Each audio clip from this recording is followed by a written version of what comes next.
Start करें हम class को। ठीक है आज की। तो लास्ट टाइम मैं यही बता रहा था कि प्रैक्टिस करना बहुत ज़्यादा ज़रूरी है।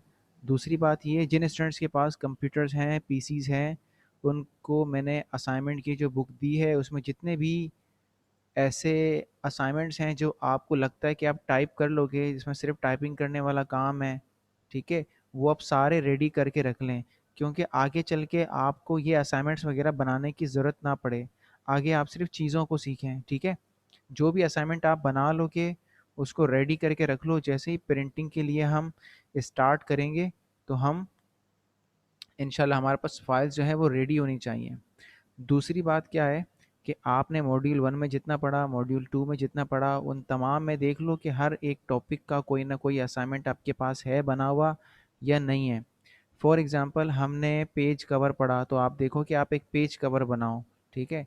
टेबल्स जो हमने पढ़े, आपने क्लास वाले जितने असाइनमेंट्स थे वो सब बनाने थे, और अपनी तरफ से भी कोई ना कोई असाइनमेंट बना के उसमें ऐड ज़रूर करें आप, ताकि आपका जो पोर्टफोलियो है वो जनरेट होना स्टार्ट हो जाए।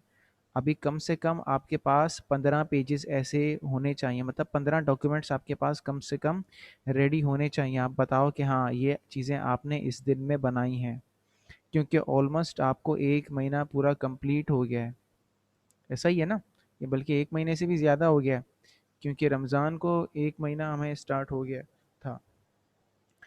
तो बात यही है कि जितने ऐसे स्टूडेंट्स हैं जो जिनको असाइनमेंट की बुक मिल गई है, वो असाइनमेंट्स वगैरह बना लें। जिनके पास कंप्यूटर है वो किसी भी चीज़ का वेट मत करें, वो खुद से चीज़ों को बनाना स्टार्ट करें।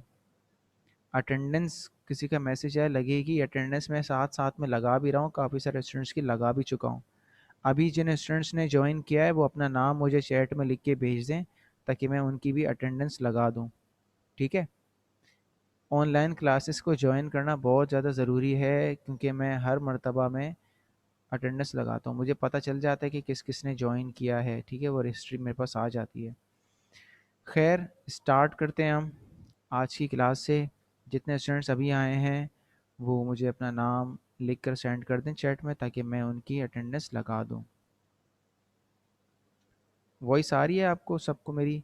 अच्छा, जिनको मेरी वॉइस नहीं आ रही है ना, वो अपने पास देख लें ज़रा, क्योंकि मेरे पास तो सब कुछ मैं चेक करके ही बैठा हूँ ना।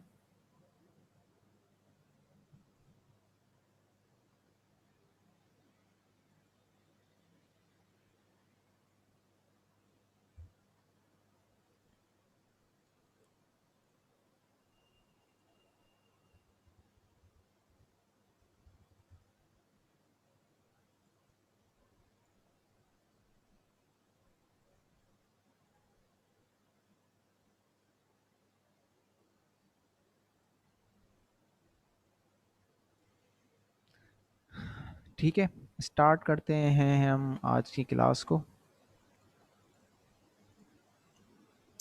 बिस्मिल्लाहिर्रहमानिर्रहीम। अच्छा, तो लास्ट डे हमने ये देखा था कि हमने पढ़ा चार्ट वगैरह। ठीक है। तो पहले हम स्मार्ट आर्ट को थोड़ा सा रिव्यू कर लेते हैं। जिन्होंने स्मार्ट आर्ट पढ़ लिया है उनको थोड़ा सा मैं रिव्यू दोबारा भी करवा देता हूँ, ये भी आप लोग देख लेना। देखिए, स्मार्ट आर्ट किस काम आता है? स्मार्ट आर्ट हमारे पास काम आता है कि हम अपने जो डेटा है, या जो कुछ 5-6 चीज़ों की लिस्ट बनानी है ना, उसको हम विजुअली किसी को अच्छे तरीके से रिप्रेजेंट कर सकें। ओके। तो हम इसके लिए क्या करते हैं, ग्राफिक्स का यूज़ करते हैं। ग्राफिक्स का यूज़ करना माइक्रोसॉफ्ट वर्ड के अंदर इतना ज़्यादा आसान नहीं है। स्मार्ट आर्ट से पहले ये आसान नहीं था। फॉर एग्जांपल आप कहो मुझे 5 बॉक्सेस बनाने रेक्टेंगल। ठीक है। उनका उनको मैनेज करके रखना है, उनकी आपको पोजीशन सेट करनी पड़ेगी, उनकी स्पेसिंग सेट करनी पड़ेगी, उनकी अलाइनमेंट सेट करनी पड़ेगी, उनके अंदर टेक्स्ट की फॉर्मेटिंग सेट करनी पड़ेगी, उसका कलर सेट करना पड़ेगा। काफ़ी सारी चीज़ें हैं। और जब आप एक शेप को मूव करोगे तो बाकी सब भी आपको सेट करना पड़ सकते हैं। दूसरी चीज़, अगर किसी को रीसाइज़ करना पड़ेगा तो सबको रीसाइज़ करना पड़ेगा, क्योंकि एक शेप से कोई सब तो रीसाइज़ नहीं हो जाते ना। बहरहाल इसके और भी कुछ तरीके हैं काम को करने के, लेकिन सबसे जो आसान और बेहतरीन तरीका है वो है हमारे पास स्मार्ट आर्ट। आवाज़ आप सबको मेरी आ रही है ना? मुझे कंफर्म कर दें प्लीज़। जी सर, आ रही है। ठीक है। और हम क्या कर रहे हैं अब, मैं आपको स्क्रीन शेयर कर रहा हूँ अपनी लैपटॉप की। ओके,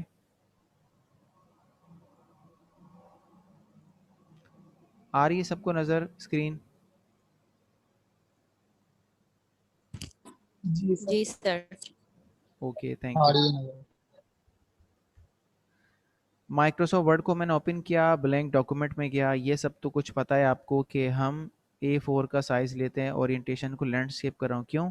क्योंकि मैं ग्राफिक्स के ऊपर काम करने वाला हूँ। ग्राफिक्स के ऊपर चाहे स्मार्ट आर्ट बनाऊँ या चार्ट बनाऊँ या कोई पिक्चर ऐड करूँ, वटेवर जो भी करो इनमें से, उसके लिए मुझे पेज को लैंडस्केप रखना पड़ता है।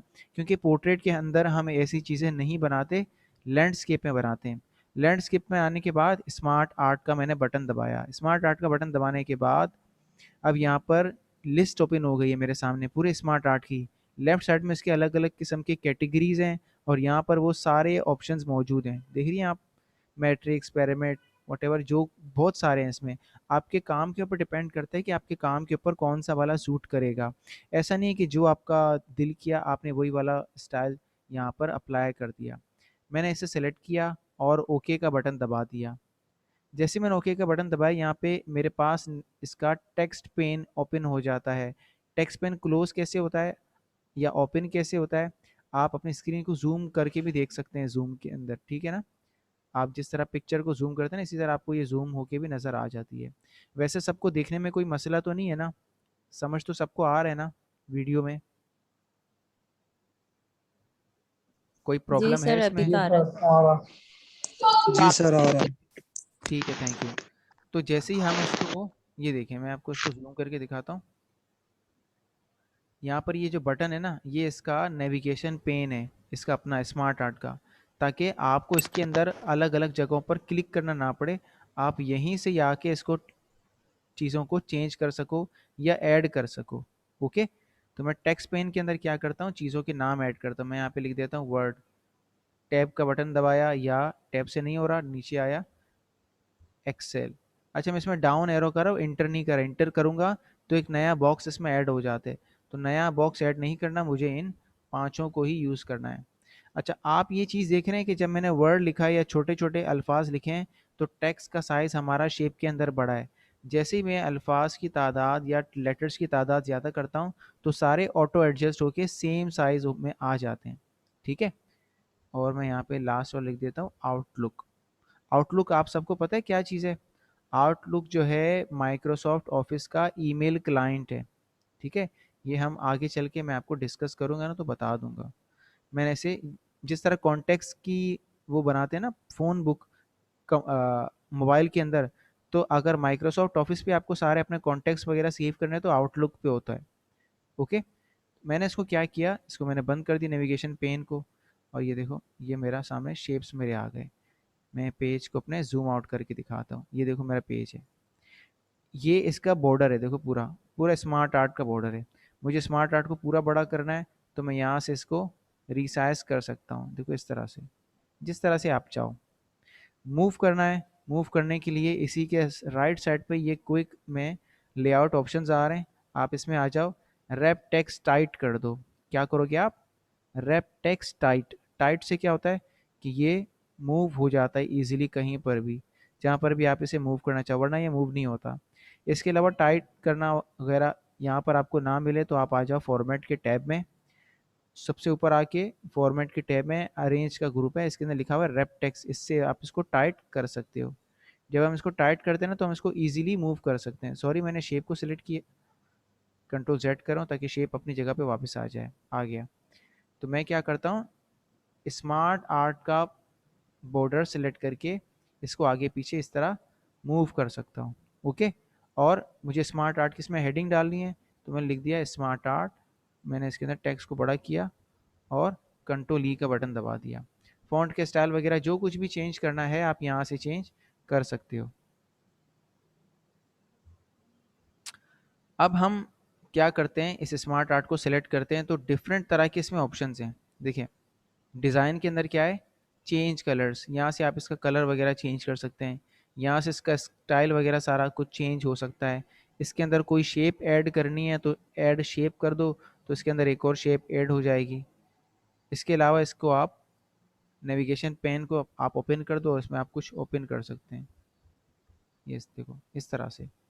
ठीक है, मैं मैसेजेस चेक करता हूँ, कुछ स्टूडेंट्स मैसेजेस सेंड कर रहे हैं।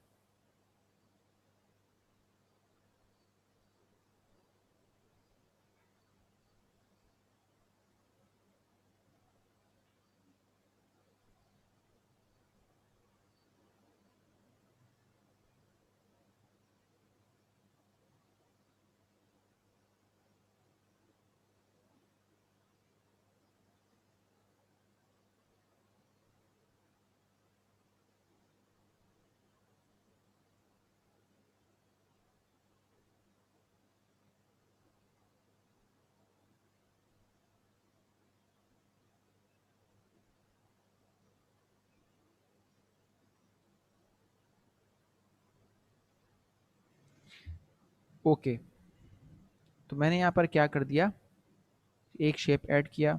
कोई एक ऐसा शेप है जिसको आप ऊपर लाना चाहते हैं, पब्लिशर को मुझे फर्स्ट पे लेके आना है, तो मैं इसको मूव अप करूँगा तो ये ऊपर आता जाएगा एक एक करके। ठीक है, इसके अलावा फॉर्मेट में आ जाते हो, आप कहते हो ये जो स्मार्ट आर्ट बना हुआ है इसकी पूरे की बैकग्राउंड, शेप्स की नहीं, स्मार्ट आर्ट की अपनी बैकग्राउंड का कलर मुझे चेंज करना है। तो ये कैसे हो सकता है, फॉर्मेट में आया, शेप फिल में आया और इसको मैंने देखो ग्रीन कलर कर दिया। अब इसका बैकग्राउंड कलर ग्रीन हो गया। जब भी हम कोई स्मार्ट आर्ट वगैरह बना कर प्रिंट करने के लिए करते हैं ना, तो उसके पीछे बैकग्राउंड वगैरह का कलर नहीं रखते हम। ठीक है, बिल्कुल सिंपल बनाते हैं हम। प्रिंटिंग के लिए किसी भी चीज़ को बनाना होता है, नहीं तो बहुत ज़्यादा कलर आप इसमें अप्लाई करोगे तो उसमें मसला हो जाएगा। ठीक है, स्मार्ट आर्ट और चार्ट आप सब अपना रेडी कर लें, बना लें। कुछ अलग अलग किस्म के चार्ट्स बनाएं, आप देखें किस तरह के चार्ट्स आप बना सकते हैं इसके अंदर, आप वो बनाएं। ठीक है, तो हम उसको क्या कर लेंगे, कलर कॉपी करवा दूंगा मैं आपको, आपकी फाइल्स में सेंड कर दूंगा ना हेड ऑफिस, वहाँ से कलर कॉपी होके आ जाएंगी, फिर हम वो आपके पोर्टफोलियो में लगा देंगे। ओके, लेकिन मैं सबकी एक साथ ही सेंड करूंगा, तो सब अपना ये स्मार्ट आर्ट और चार्ट रेडी करके रख लेना। ओके, अच्छा स्मार्ट आर्ट समझ में आ गया, किसी को कोई प्रॉब्लम यहाँ तक, किसी को कुछ पूछना हो, कुछ जानना हो?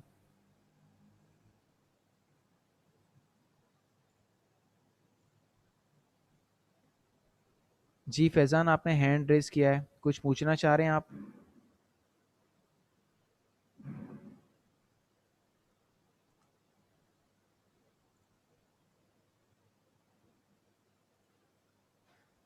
कोई कुछ पूछना चाह रहा है या मैं चार्ट स्टार्ट करवाऊँ?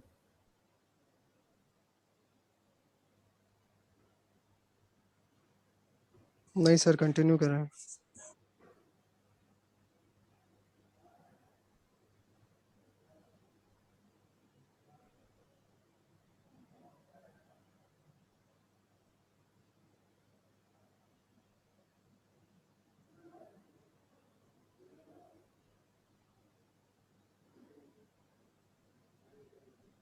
ओके, मैं कंटिन्यू करता हूँ।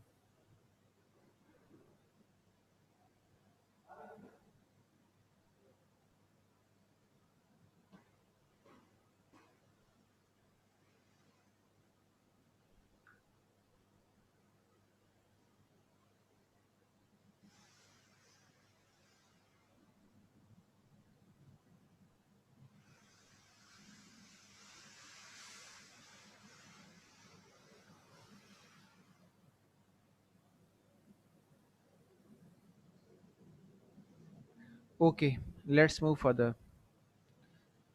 स्मार्ट आर्ट हो गया हमारा, अब हम स्टार्ट करने जा रहे हैं चार्ट को। ठीक है,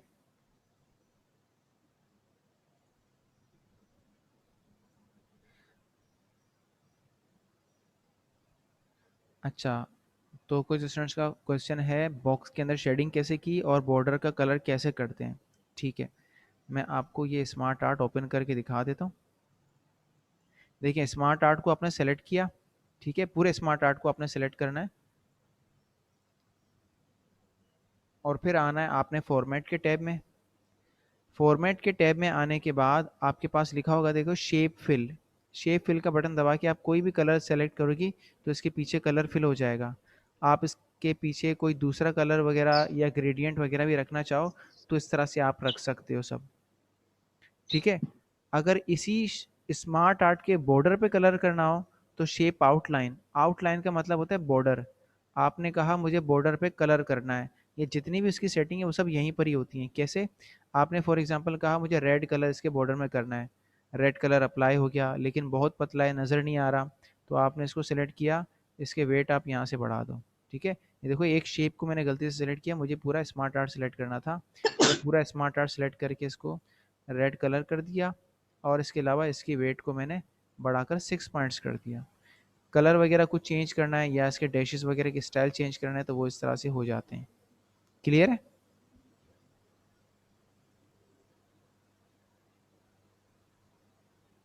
फैज़ान आप अपने पास देखो, मेरे पास तो आवाज़ क्लियर है। ओ खिज़र, मेरे पास तो आवाज़ क्लियर है, आपके पास सिग्नल वगैरह कम होंगे शायद। ठीक है, तो आप कोई रूम के विंडो वगैरह के पास जाके बैठो, वहाँ पे आपका ये सही हो जाएगा मसला।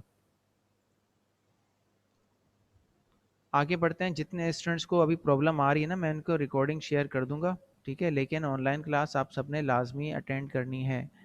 क्लास अटेंड नहीं करोगे तो आपको समझ में चीज़ें नहीं आएंगी। ठीक है,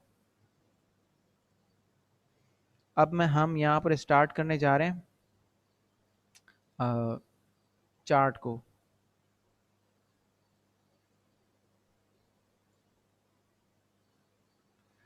हसनैन ने पूछा है कि बॉक्सेस को कैसे चेंज करेंगे। देखिए, आप स्मार्ट आर्ट के अंदर चीज़ों को इंडिविजुअली भी सेलेक्ट कर सकते हो, जैसे कि मैंने इस पब्लिशर के बॉक्स को सेलेक्ट किया या वर्ड के बॉक्स को सेलेक्ट किया। ठीक है, तो इस तरह से भी आप इसको कर सकते हो। जैसे आपने वर्ड एक बॉक्स को सेलेक्ट किया, फॉर्मेट में आ जाओ, इसकी शेप फिल में चले जाओ, आप इसको इंडिविजुअली भी चेंज कर सकते हो। ये देखो, वेट में आया, वेट लगाया इसको, और इसका कलर चेंज कर दिया मैंने। इस तरह से आप कर सकते हो चीज़ों को चेंज वगैरह। ठीक है, इंडिविजुअली भी, ज़रूरी नहीं कि पूरा स्मार्ट आर्ट ही चेंज हो। आप हर एक चीज़ पे जो भी कुछ सेलेक्ट होता है, जिस पे जो भी ऑप्शन शो कर रहा है, वो उस पर काम कर सकता है। चलिए अब हम स्टार्ट करते हैं चार्ट को। ओके, पेज लेआउट में आया, वही सारी चीज़ें, A4 किया, लैंडस्केप किया, मार्जिन्स को नैरो कर दिया, यहाँ तक हमारे पास ये काम हो गया। इसके बाद इंसर्ट में आया, इंसर्ट के टैब में आया, चार्ट बॉक्स में चला गया।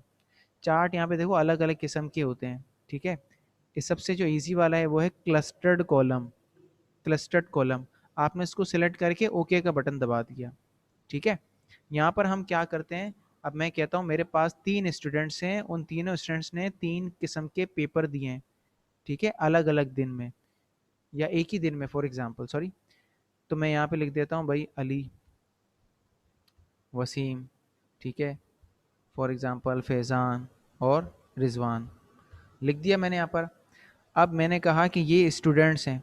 ठीक है, स्टूडेंट्स यही रहेंगे, स्टूडेंट्स नहीं बढ़ सकते, स्टूडेंट की तादाद नहीं बढ़ सकती। फॉर एग्जांपल, आप ये नहीं कह सकते कि स्टूडेंट के 2 ग्रुप्स हैं, 3 ग्रुप्स हैं, नहीं, स्टूडेंट्स एक ही रहेंगे।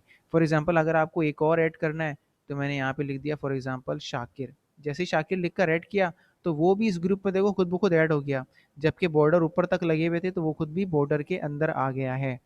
अब आपने बोला कि यहाँ पर उर्दू, इंग्लिश और मैथ का टेस्ट हुआ था इनका, जिसमें इन्होंने नंबर हासिल किए थे, तो जो नंबर है वो आप यहाँ पे लिख कर टाइप कर देना। जैसे ही वो आप टाइप कर दोगे तो आप यहाँ से इसको क्लोज का बटन दबा दो, आपके पास आपका चार्ट बना हुआ आ जाएगा। ये देखो, सर अगर सब्जेक्ट एक और बढ़ाना हो, उर्दू इंग्लिश मैथ के अलावा। तो वो भी इस तरह कर सकते हैं। ठीक है, देखो यहाँ पर ये टेक्स्ट है ना, तो इसको मैं बड़ा कर सकता हूँ, इनके नेम्स को बड़ा करके लिख सकता हूँ। ये देखो इस तरह से। अब सबसे एंड वाले का क्यों नहीं आ रहा? क्योंकि इनके नंबर पहले से डले हुए थे, इसके नंबर नहीं थे उस पे वहाँ पे मौजूद, तो इसके नंबर में नहीं डाले, इसीलिए इसका खाली नज़र आ रहा है। ये बता रहा है कि उर्दू जो है ब्लू कलर है, इंग्लिश जो है ऑरेंज है, और ग्रे जो है वो मैथ का कलर है। इसके बाद आपने कहा कि मैंने गलती से शाकिर के यहाँ पे नंबर्स नहीं डाले, तो आप किस में जाओगे, एडिट डेटा पे क्लिक कर दो, वही वाला जो डेटा है वो आपके सामने आ जाएगा। फिर मैं यहाँ पे कर देता हूँ फॉर एग्जांपल 5, यहाँ पे कर देता हूँ 3, और यहाँ पर टैप का बटन दबा के कर देता हूँ 6। हो गया? देखें, ये जैसे ही मैंने इसको सेट किया, सब कुछ अपडेट हो गया। अपडेट होने के बाद अब मैं यहाँ पर कहता हूँ कि भाई साइंस का भी पेपर था, मैंने गलती कर दी, साइंस का नहीं डाला। जैसे मैंने साइंस का डाला तो साइंस की भी यहाँ पे एक बार बन जाएगी। देखो साइंस का बता रहा है येलो कलर आएगा, गोल्डन येलो कलर है, उस तरह का एक बार आ रहा है। मैंने यहाँ पर बोला साइंस में इसने 3 नंबर लिए हैं, इसने 4 लिए हैं, इसने 5 लिए हैं, और इसने 6 लिए हैं, और इसने 7 लिए हैं, इस तरह से। ओके, मैंने इसको क्लोज़ किया और ये देखो इधर आ गया।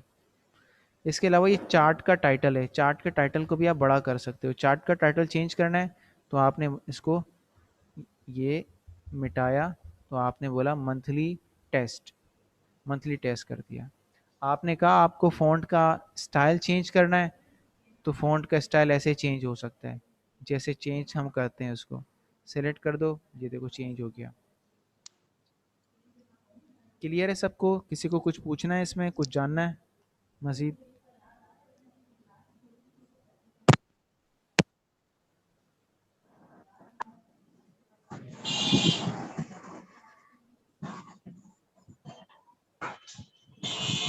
चार्ट हम क्यों बनाते हैं, कोई बताएगा मुझे?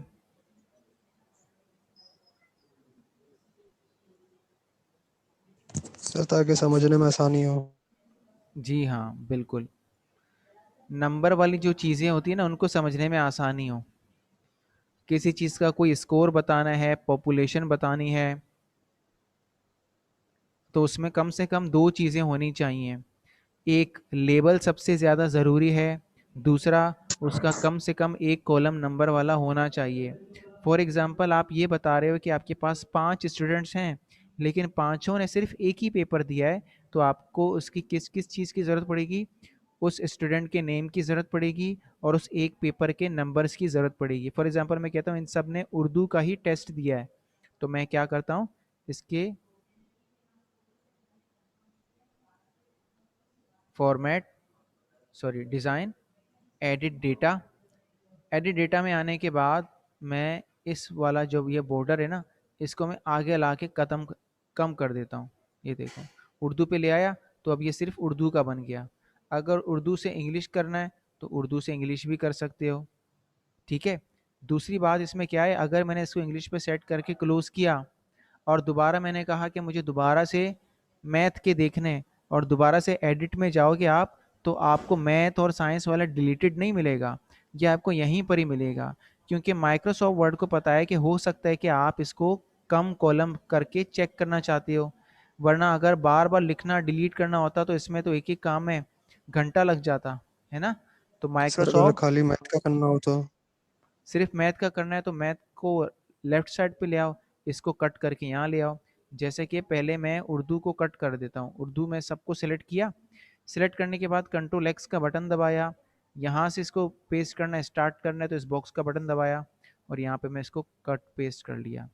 मैथ को मैंने यहाँ से किया कॉपी या कट, यहाँ पर लाके मैंने इसको पेस्ट किया, और यहाँ पर मैं इसको फ़िलहाल क्लोज़ करके दोबारा एडिट में जाता हूँ, तो दोबारा यहाँ पे शायद बॉर्डर मुझे नज़र आ जाएंगे, नहीं नज़र आ रहे तो आपने इसको कॉपी पेस्ट करना है। ठीक है। मैंने क्या गलती कर दी, मैं इसको सेलेक्ट डेटा कर लेता हूँ। अच्छा, अब मैंने जब कट पेस्ट किया ना तो मेरा डेटा आगे पीछे हो गया। मैं इसको दोबारा से करके दिखाता हूँ। हम एक और चार्ट बना लेते हैं। ओके, तो उसमें हम ये अज्यूम करते हैं कि हमने सेकंड कॉलम बनाया है ना, वो मुझे फर्स्ट पे चाहिए बस, और कुछ नहीं चाहिए। तो मैं इंसर्ट में आया, चार्ट में आया, क्लस्टर्ड कॉलम सेलेक्ट किया, क्लस्टर्ड कॉलम सेलेक्ट करने के बाद डेटा में आता हूँ। मैं कहता हूँ स्टूडेंट नंबर 1, चलो मैं नाम लिख देता हूँ, अली, शाकिर, वसीम और जावेद। ओके, मैं सीरीज़ नंबर 1 के अंदर लिखता हूँ कि ये मेरे इंग्लिश के मार्क्स हैं। ठीक है, और सेकंड में मेरे उर्दू के हैं, और ये वाले मैथ के हैं। अब आप कहते हो कि ये चार्ट तो मेरा बन गया है, लेकिन मुझे सिर्फ मैथ के मार्क्स को शो करना है, बाकी सारे मार्क्स को शो नहीं करना फ़िलहाल। तो आप क्या करोगे, अभी बता देता हूँ। मैंने किया एडिट डेटा, मैंने इंग्लिश को कॉपी करके यहाँ ले आया, और मैथ को कॉपी करके यहाँ ले आया, और फिर मैं इसको छोटा करके मैथ तक ले जाता हूँ। मैंने कट पेस्ट करके गलती कर दी थी, इस तरह आप इसको सेट कर सकते हो। क्लियर है?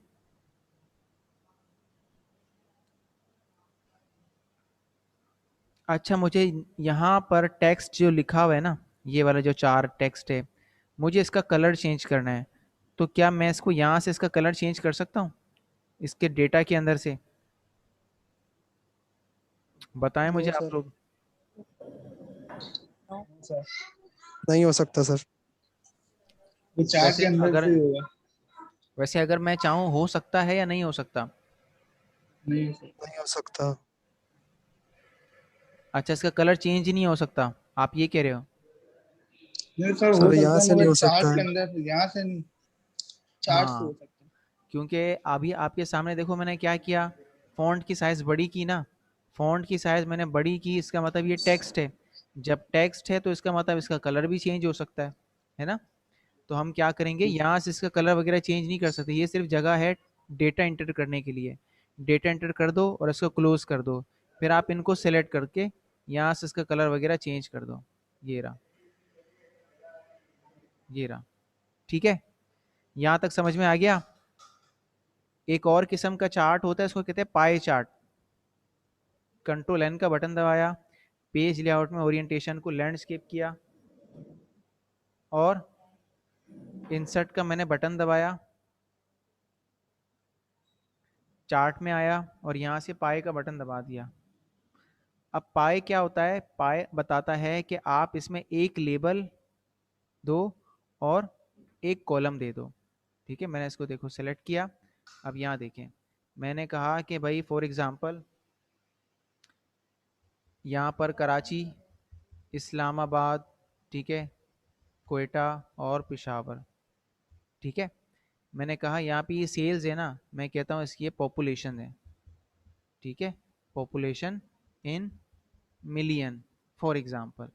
ठीक है, सेट कर दिया मैंने। इसमें देखो पहले से क्या बना हुआ है, एक कॉलम है और उसके कुछ लेबल्स हैं।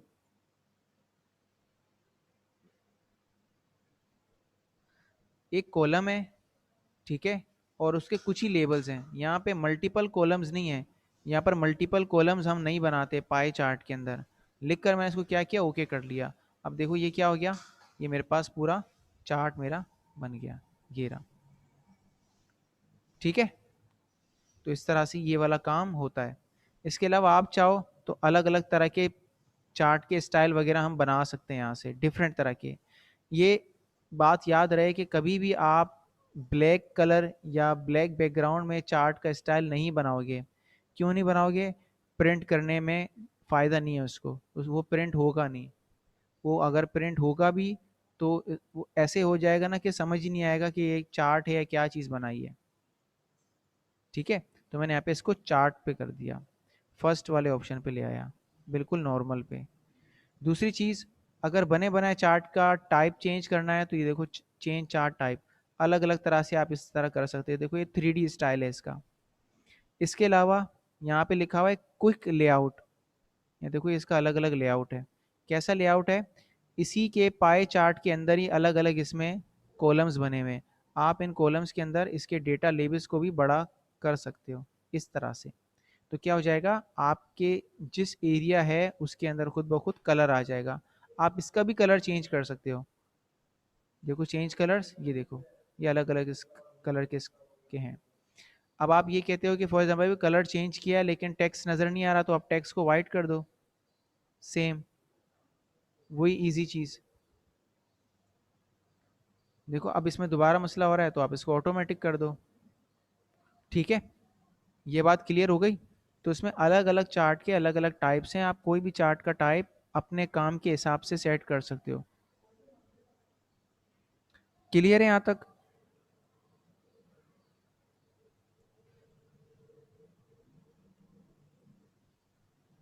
और ये जो चीज़ें नज़र आ रही है ना, कराची, कोयटा, पेशावर, इस्लामाबाद, इनको कहते हैं लेजेंड। ठीक है, ये चार्ट के हिस्से के क्या हैं, लेजेंड्स हैं। मतलब लेबल्स को इनको लेजेंड्स कहते हैं, ये लेजेंड है। अब ये कह रहा है कि भाई लेजेंड जो है, डिज़ाइन के टैब में आया सबसे first option, add chart element, कि चार्ट के अंदर कोई दूसरा एलिमेंट ऐड करना है। तो मैंने कहा मुझे लेजेंड ऐड करना है। तो वो कह रहे हैं कहाँ पर, राइट पे, टॉप पे या बॉटम पे? तो मैं कहता हूँ मुझे बॉटम पे ऐड करना है। जैसे ही मैंने बॉटम पे ऐड किया और इसको मैंने जूम इन कर दिया, थोड़ा सा टेक्स्ट का स्टाइल बड़ा किया, तो अब ये मुझे बता रहा है कि कौन से वाले एरिया में कौन सा वाला कलर हुआ हुआ है। ठीक है, जैसे कि इस्लामाबाद का ग्रे है, कोयटा का जो है रॉयल ब्लू है, अलग अलग किस्म के ब्लू हैं। ठीक है, जिस तरह से ये है ना यहाँ पे, ये कहलाते हैं लेजेंड्स। जिससे पता चल रहा है ना कि भाई इंग्लिश का कौन सा कलर है, ऑरेंज है। तो ये लेजेंड्स के साथ पता चल रहा है।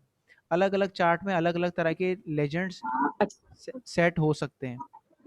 अच्छा सर, वो जो चार्ट आपने अभी बताया वो ज्यादातर किस चीज के लिए वो इस्तेमाल किया जाता है, वो चार्ट? वो पॉपुलेशन के लिए यूज़ होता है।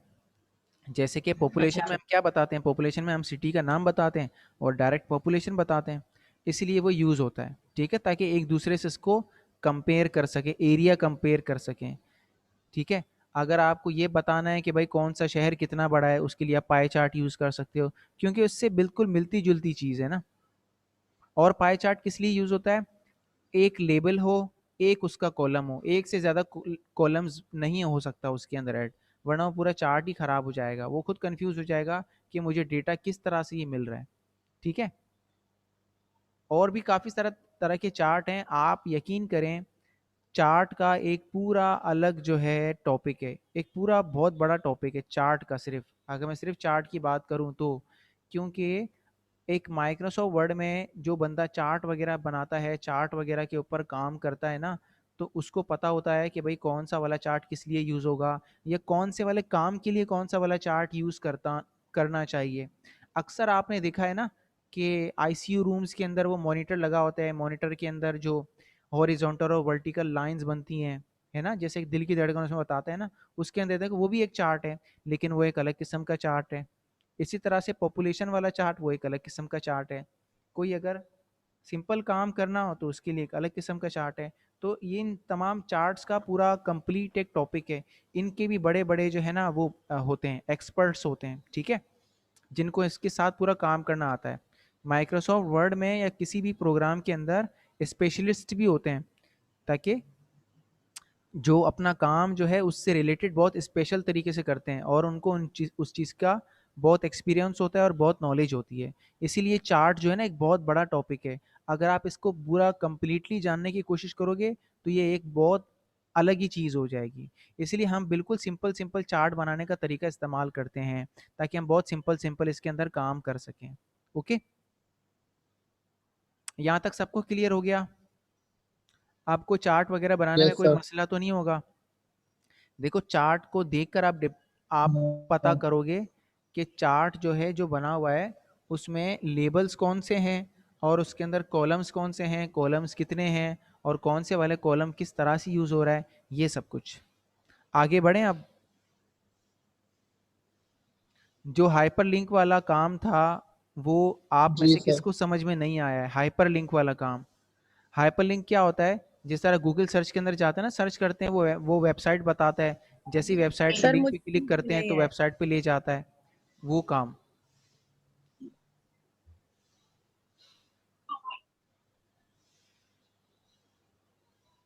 जी, तो हम हाइपरलिंक को पढ़ लेते हैं। हाइपरलिंक क्या है, देखिए मैं आपको सर बता दे अपने दोबारा। ब्राउज़र पे दिखा देता हूँ। देखो ब्राउज़र पे मैं आया, ब्राउज़र में मैं आके सर्च कर लेता हूँ। मैं कहता हूँ भाई कराची वेदर, मैं कराची वेदर में आया, मैं नीचे आया, अब देखो ये क्या बता रहा है, ये एक वेबसाइट का लिंक बता रहा है। मैं जैसे ही इस लिंक पे क्लिक करता हूँ तो मैं उस लिंक पे पहुँच जाता हूँ। जैसे ही कोई और लिंक पे क्लिक करता हूँ तो मैं किसी और लिंक पे पहुँच जाता हूँ। जैसे अब यहाँ पे ये देखो एडवर्टाइजमेंट है ना, मैं इस पर क्लिक करूँगा तो इसकी वेबसाइट पे मैं चला जाऊँगा।